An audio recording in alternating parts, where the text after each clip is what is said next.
Les efforts ils sont là, les initiatives ils sont là. Tout dernièrement aussi la déclaration du chef de l'État Macky Sall en disant que tous les enfants ils doivent être enlevés de la rue et avoir quand même la protection qu'il leur faut en tant qu'êtres humains, en tant que personnes qui habitent sur le territoire sénégalais.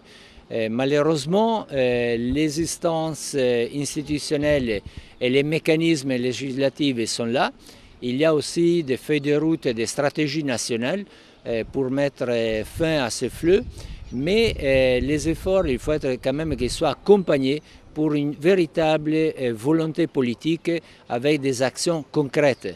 Les mécanismes sont là, mais il faut les adopter et les accompagner au quotidien pour que ne soient pas seulement des déclarations qu'on fait une fois et pendant une certaine période assez brève, on ne voit pas les enfants de la rue, mais tout de suite après, ils reviennent comme d'habitude et c'est un flux qu'on les voit tous les jours.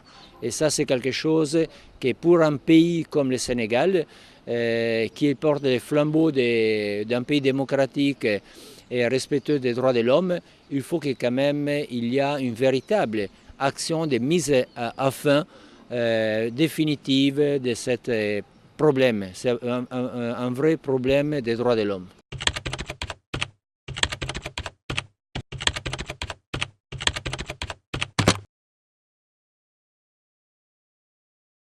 L'État du Sénégal a recensé avec une étude faite par le gouvernement dans laquelle on dit que seulement à Dakar, il y a plus de 30 000 enfants de la rue qui se baladent tous les jours, du matin à la nuit, pour collecter de l'argent, pour les amener chez ce qu'on appelle les marabouts, pour les donner à la fin de la journée.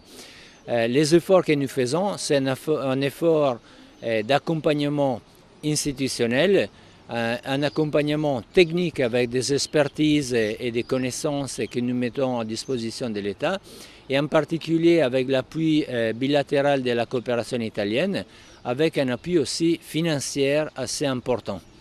Et ça, c'est vraiment les partenariats entre l'État et les partenaires techniques et financiers, ça devrait donner les résultats escomptés.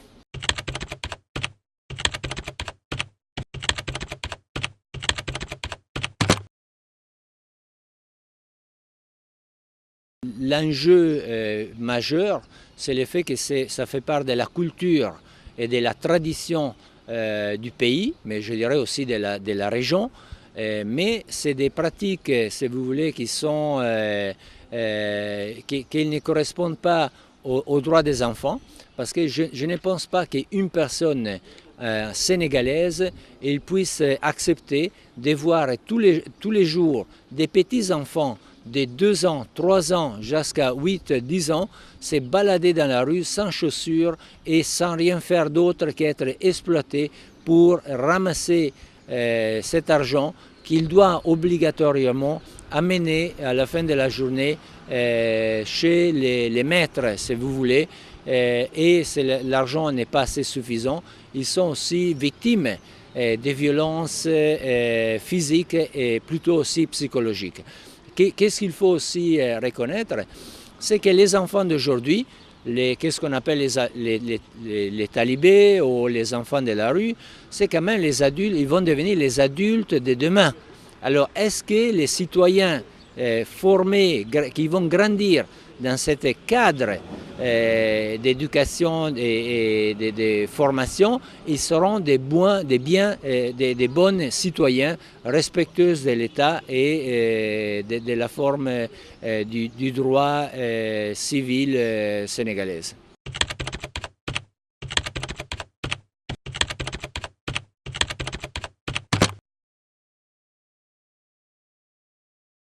Oui, effectivement, la question, ce n'est pas seulement une question du Sénégal, parce qu'on a découvert que les enfants, comme vous les voyez, vous-même en tant que Sénégalais, vous essayez de leur parler en Wolof ou de la langue locale, et ils ne parlent pas la langue locale parce qu'il y a beaucoup d'enfants qui viennent aussi des pays limitrophes.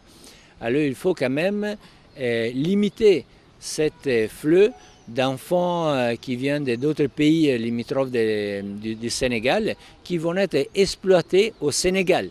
Et c'est ça que ce n'est pas admissible, que quand même on voit le Sénégal un endroit où on peut bafouer la loi, où on peut bafouer les droits des petits-enfants et des enfants. Ça, je pense, c'est quelque chose que le Sénégal a déjà reconnu.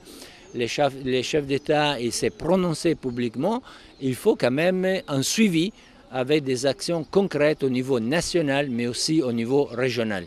Et c'est ça aussi l'approche que nous, en tant que partenaires techniques et financiers, nous donnons aussi au Sénégal pour trouver une solution qui soit une solution qui dépasse les frontières du Sénégal et qui touche aussi les pays limitrophes de la sous-région.